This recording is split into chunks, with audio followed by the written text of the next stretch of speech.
Autoline Daily is brought to you by Bridgestone, your journey, our passion, and by Dow Automotive Systems, improving durability and increasing design flexibility with Betamate structural adhesives at dowbetamate.com.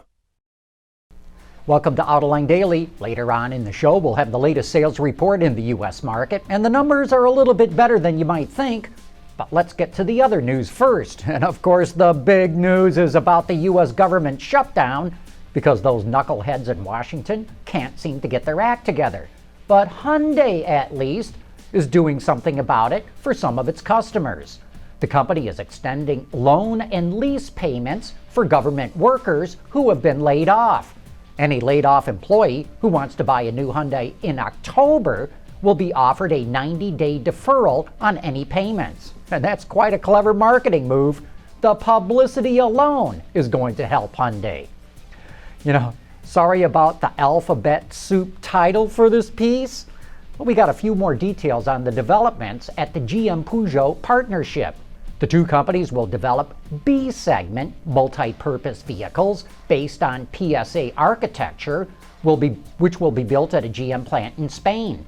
The MPVs will be powered by engines from PSA and will go on sale in late 2016. We keep pointing out that the commercial truck market is getting more and more interested in natural gas and propane in the U.S. market. Chevrolet and GMC just announced new CNG versions of their full-size heavy-duty pickups and full-size vans.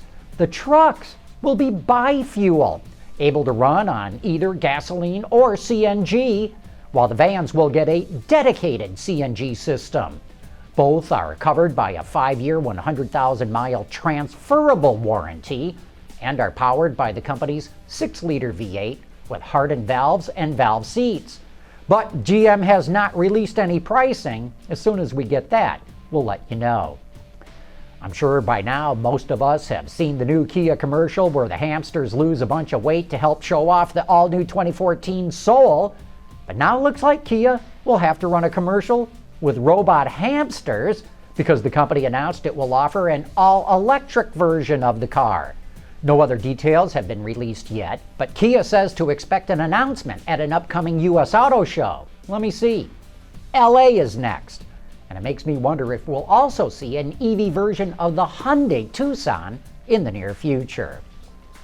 Colors, characters, maybe even kids. Some people name their cars all sorts of things. In fact, since today is National Name Your Car Day, you might be interested in knowing that if you call your black 2005 Ford Focus the Ace of Spades or something like that, you're certainly not alone.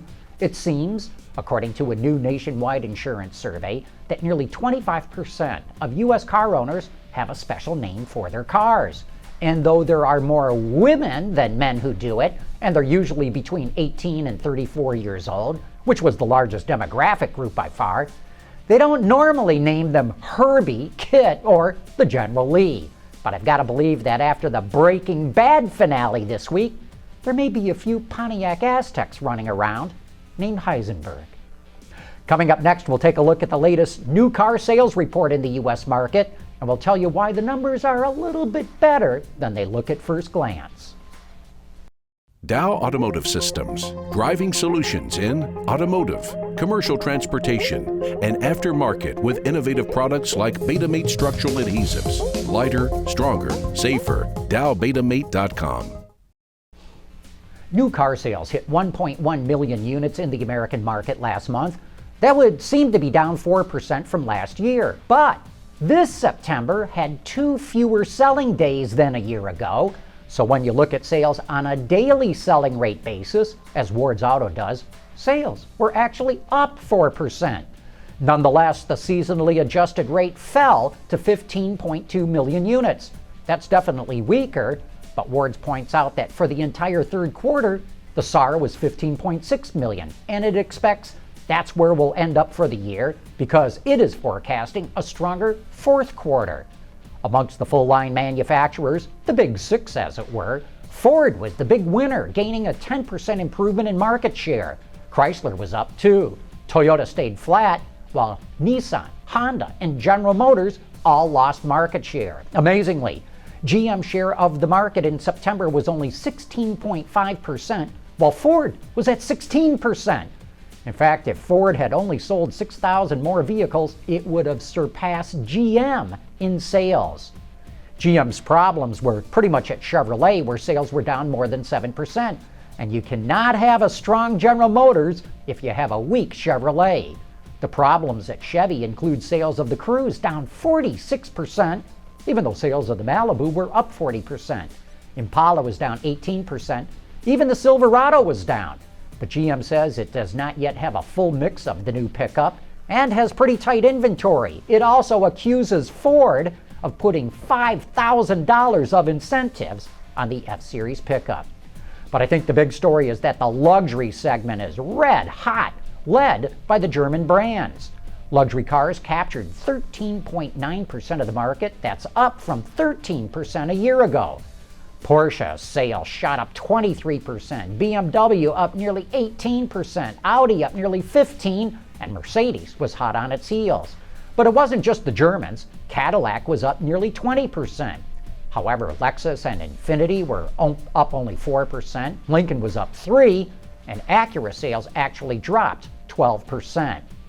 So, as reported on a daily selling rate basis, it wasn't a bad month, but there's no question that sales slowed in September. Is this a seasonal fluctuation, a drop in consumer confidence, or problems in the economy? We don't know yet, but as soon as we start to get some clear signals, we'll be the first to let you know.